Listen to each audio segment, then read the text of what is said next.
You're looking to bring the Linux terminal functionality into Windows.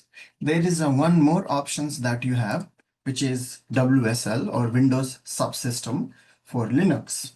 So for that, I go to the PowerShell, and in PowerShell, you write WSL dash dash install, and then you press yes, and then it's going to download a bunch of softwares, and it might take a little bit while to do that.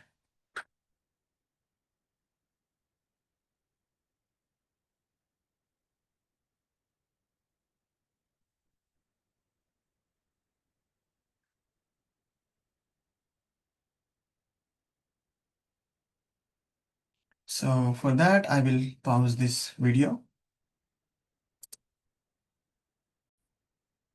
Okay, so Windows Subsystem for Linux has been installed, and specifically the Ubuntu distro has been installed.